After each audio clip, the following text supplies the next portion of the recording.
lasagna, that classic, wonderful dish that your mom made, your grandma made, maybe your great-grandma. The wonderful recipe that's passed down from generation to generation to generation, built upon layer after layer after layer after layer after layer in a very orderly, structured fashion.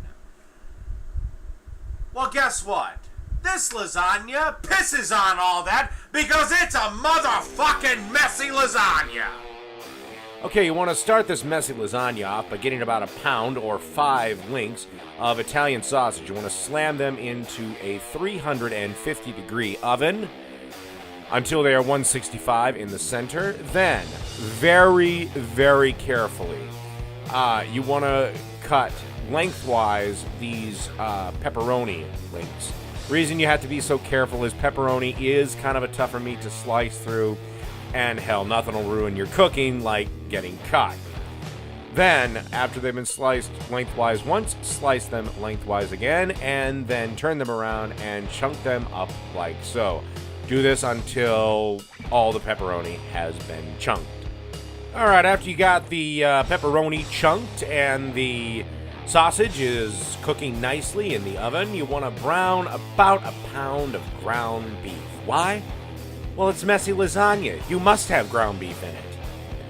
Okay, you want to add 2 jars of marinara sauce. And yes, this is actually recipe specific. It is in fact marinara sauce.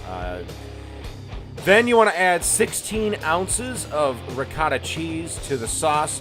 You do want to start this fairly early. But before I get to that, if anybody's going to sit there and say, you know, you did kind of the same thing with your baked ziti, well, that was a pasta bake, this is a messy lasagna, and you know what, screw it. Everything tastes better with more cheese. Now, you want to start mixing this up as best you can, kind of chunking up the cheese a little bit. And you'll want to have this pretty much on medium-low to low heat for pretty much the entire time everything else is cooking, and kind of don't take it off the heat until either A, it really starts bubbling, or B, you're about ready to put everything together. The reason is ricotta takes a very long time to melt and blend and get ready. So yeah, just keep stirring it till you get that nice light pink consistency, and should be good to go. Okay, when the beef's about 80% ground, give or take, use your own judgment. You want to add that pepperoni just to start sweating it off a little bit. And it'll take about, 5-10 more minutes. Don't worry about anything really cooling down, because remember, you're going to put it back in the oven and you're going to pour piping hot sauce on it. So just sweat the pepperoni a little bit. Okay, the sausage links are done. They take about 20, 25, maybe 30 minutes, depending on your oven or how hot you want to cook them. And then after they're done, you want to kind of chunk them up into about inch-sized pieces. Okay, to a pot of boiling water that's already been salted and has some olive oil rolling around, add a 12-ounce box of Mafalda pasta. You should be able to find Mafalda at any decent-sized grocery store. And then just give it a few stirs with a spoon to prevent everything from sticking during the first couple of seconds. And then maybe once every so often. If you find yourself having to constantly stir your pasta, that means there's not enough water in there. Biggest mistake people make with pasta is they do not put enough water in there.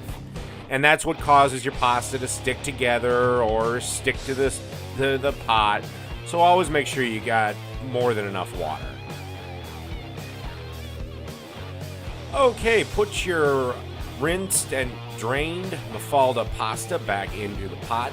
Hence is why you can't have too much water when cooking pasta, because you're going to drain it anyway.